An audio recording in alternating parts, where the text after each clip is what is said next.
As you can see, we're filming this from our home studio because we didn't have time to film it in Monday's evening class. And it's going out a little bit later than usual just because we've had a very busy week, announcing some very exciting events. Yeah, for Wales and Swansea. So we've just announced the Welsh Tango Spring Weekender, which has Mika and Christian of Experienced Tango coming to teach, and that's in May. And we've also had announced this week Wales' 4th International Tango Festival, which will take part at the end of the year in November. And there's a discount if you buy both together. We've also announced the T-Style Freestyle, which is an expressive event where you can dance tango, modern jive, blues, and get to meet people from other dance clubs. So again, good way to sort of build the dance community after 2 years of COVID. Anyway, to the class. In the lunchtime class, we had a look at the hero. So we started off with just a normal parallel walk. We were pausing on our right foot as the leader, and then we're going to start twisting our chest to the left, and this is going to cause the follower to take a side step with the right foot. And I can just step it around, just placing my feet on the ground as I turn, and because my chest is turning, my follower is going to come around with me to always try and get in front of my chest. What we did then was make it a little bit more aesthetic, I suppose. So again, starting with our weight on the right foot, this time instead of just stepping around, I'm going to just place my left foot behind my right, which will cause my chest to twist as I unfurl, and my follower will come round. And what this will do is, because of the way that the chest is moving, it's caused the follower to alternate forward steps and back steps. So we get the more classic hero pattern. So that was a nice way to build up the hero. What we also looked at was actually the leader doing the hero steps to add a little bit of extra rotation.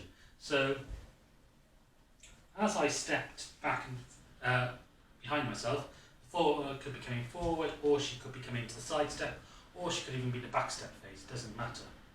From here, if I step to the side, the follower is going to take a corresponding step around me. I can then step in front, then side, back, side, and we have our leader doing the hero pattern as well as the follower doing the hero pattern.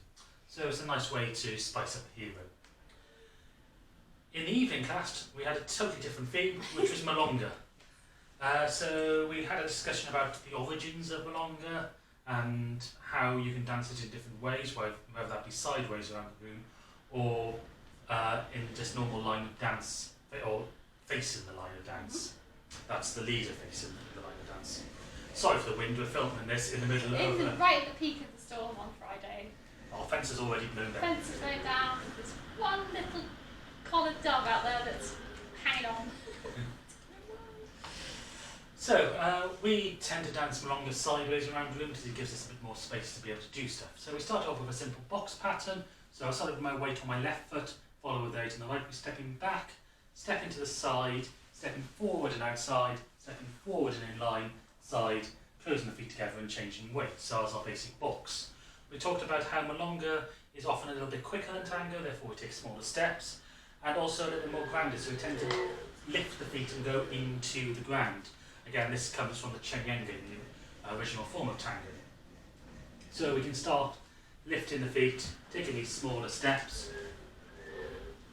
We can also start sinking the steps down, rocking them forward and back into adding rock steps. We can add, we talked about the different rhythms, so the straight lissom rhythm or the traspi rhythm, and we have looked at doing some traspies as well. So as I step to the side, I can tap to the side, you might follow into this, and we've got options then of either transferring the weight or bringing it back and then moving it off. So we have little options there.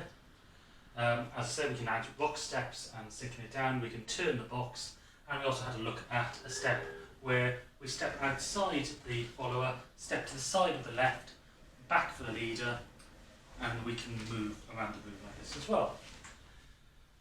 Finally, we had a look at just making doing ocho. So in Milonga, ochos tend to be a little bit smaller, they don't rotate as much, they don't take big side steps, so we end up, some people call these mini ochos, and you can do them forward or backwards.